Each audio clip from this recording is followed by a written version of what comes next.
Ontario is growing too fast, and we need to do more. Even with these projects underway, too many people are stuck in traffic across the GTHA. By 2051, travel times on the Highway 401 will double, adding 90 more minutes to commutes. And in just a decade, every 400 series highway in the region, including the 407, will be at capacity.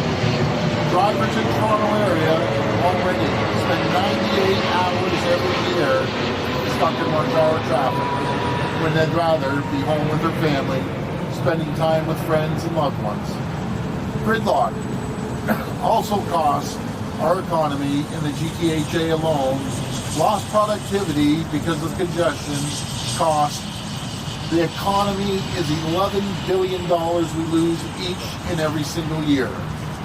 If we don't act now to add extra highway capacity beyond what we're already building and planning, the number of hours lost to traffic will more than triple by 2051. We can't just sit by and let this happen.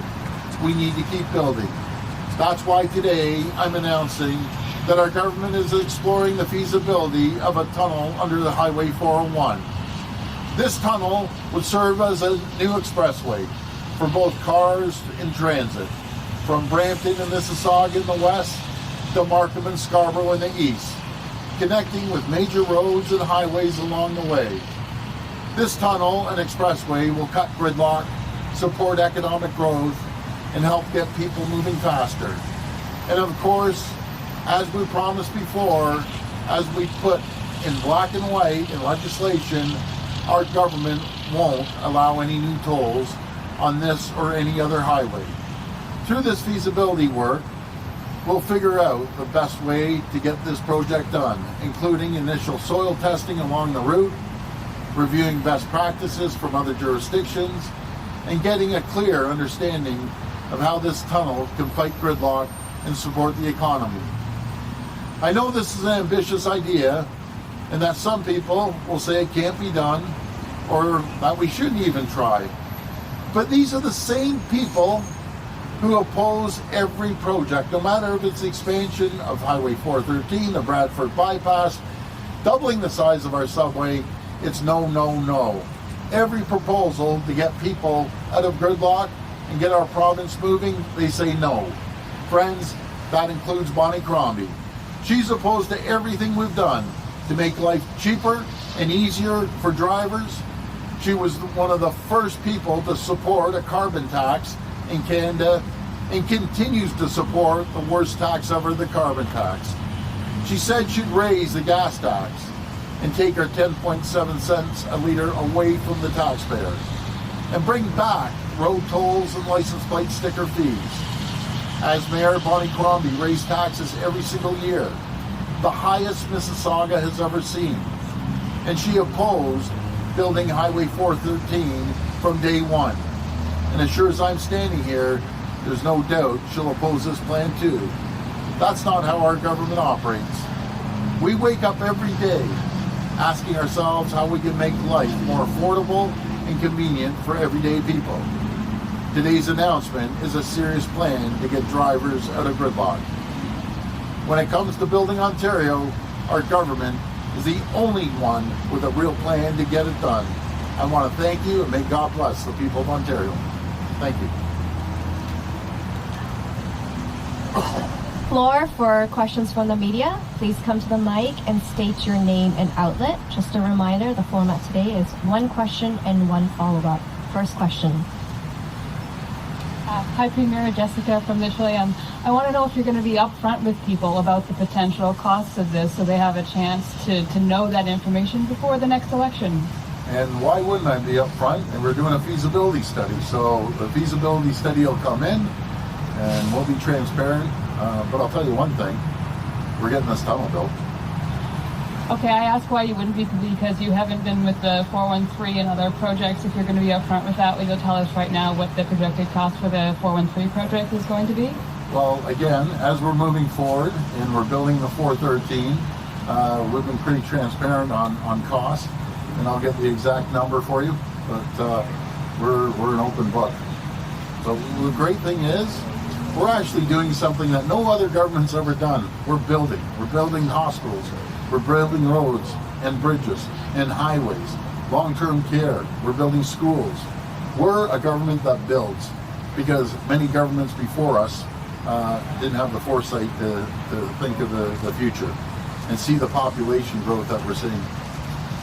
Hey, good morning, Premier. Colin DeMello with Global View. So I think a lot of people will be looking at this thinking, okay, he's clearly setting this up for an early election, right? It seems like you're taking a pretty populist bent here, whether it's supervised consumption sites, whether it's bike lanes, or whether it's congestion. If people hate it, Doug Ford's against it, and you're going to solve the problems. So can you tell us, when are you going to call the election?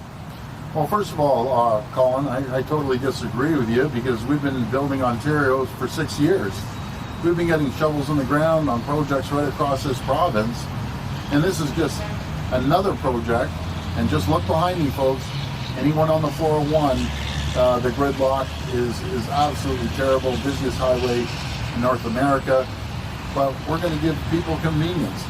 And they're going to save time, that they can go to get to work quicker or go home. But to answer the question, this year, there won't be any election in this year. Okay, so let's talk about 2025. Yeah. What is your window for holding an election? We've been told by progressive conservatives that you're looking at somewhere in early spring, possibly May to June. That would be 1 year before the 2026 election. Can you be clear with Ontarians? Are you holding an election in 2025? It is a yes or no question. Thank you, Colin. Oh, buddy, you make me laugh. I can't even keep a straight face.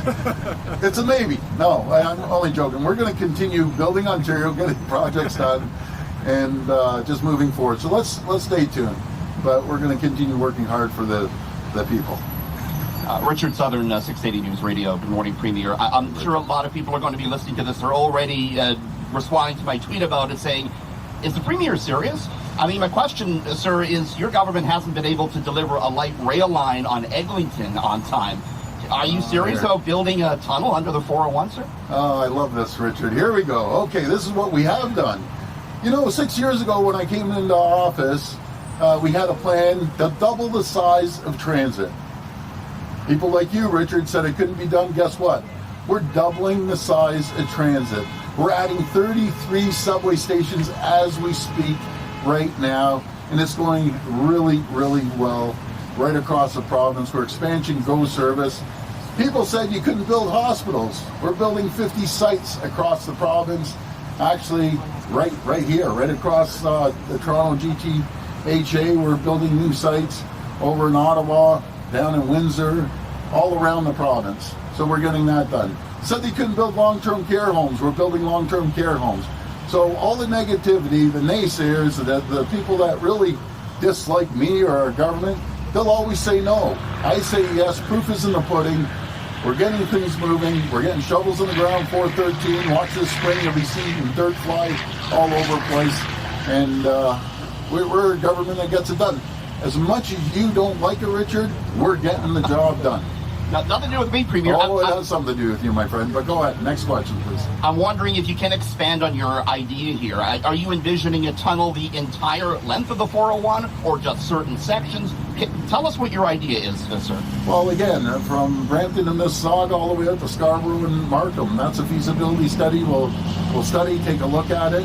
And this is something we're going to get done. We have the skill set. We have the skilled trades right here, ready to go. We have great unions like LiUNA and the carpenters and the plumbers and everyone else that is excited about this project. LiUNA actually has a training center just for tunneling alone. And we're tunneling experts now. We've tunneled kilometers and kilometers of subway, and this is not going to be any different. It will be one of the world's longest tunnels, one of them. Morning, Premier. Bob Ferguson, Toronto Star. Hey, just a few more questions about your big dig plan. How would you finance it? It would be one of the largest public infrastructure projects in the world. Yes. Probably cost hundreds and hundreds of billions of dollars. Where would the money come from that? Well, I don't think it's going to cost hundreds of billions, but in saying that, we're going to do a feasibility study, look at the cost, and see if we amortize it over a number of years. But it's something that you have to be a visionary. You have to look at the cost of $11 billion a year, what's costing our economy. Not to mention, how do you put time on people's lives that are stuck in traffic? They dread the 401, driving down the 401. They dread the Gardner. People avoid going downtown because of the traffic right now. And we're going to do everything we can in our power to make sure that we make life a lot easier and get goods from point A to point B in a rapid fashion. So to follow up on that, do you think that there would be room in this tunnel? Or do you think it would be a good idea to put a public transit line? You got it. That's what we're doing. So that's in the speech, it was the tunnel in transit.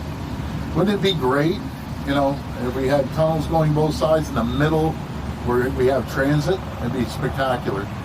You gotta think. Well after we're gone, when I'm pushing up Tulip somewhere, that road is gonna be around for 75 years, 100 years, the tunnel. So just put a Tulip for me on there somewhere.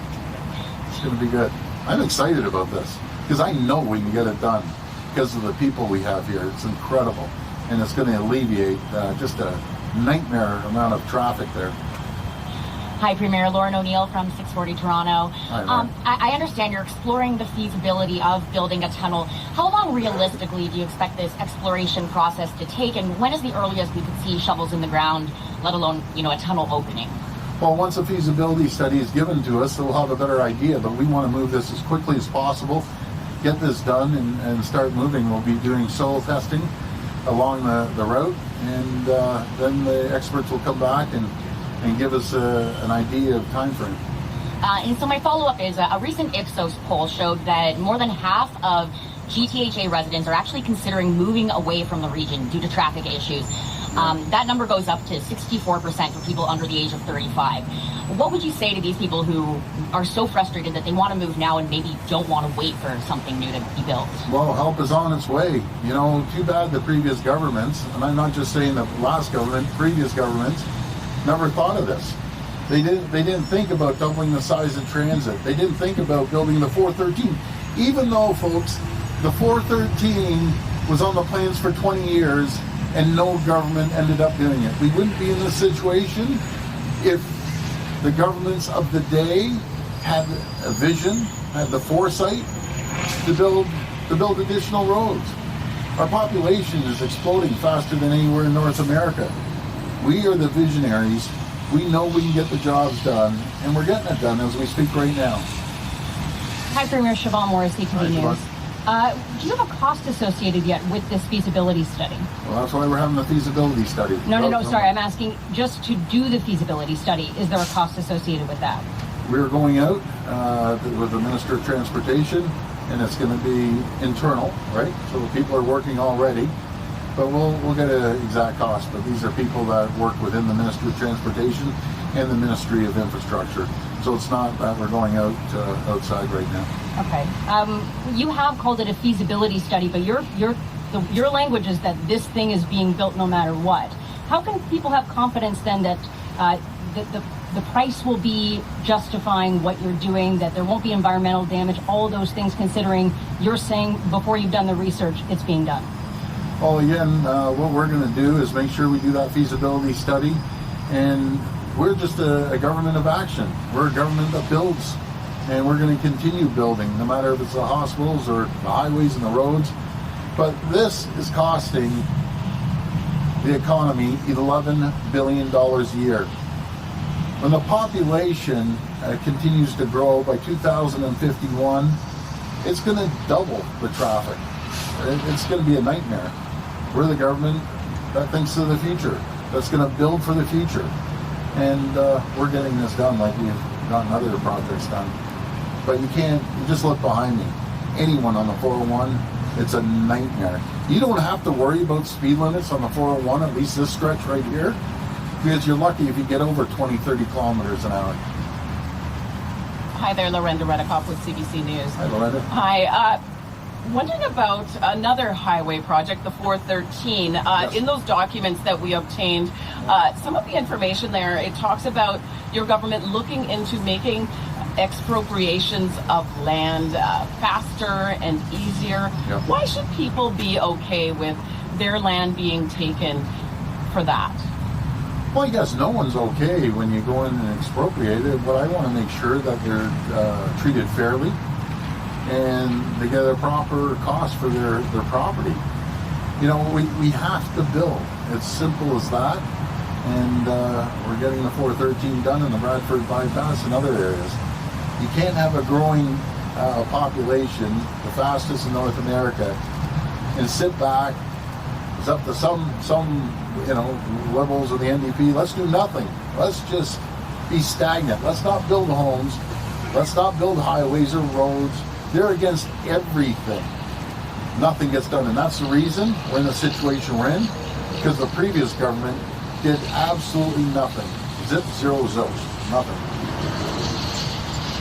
We're still hearing responses to your comments from a couple days ago about homeless people and people who have health issues. You saying that you will take care of people. Yep.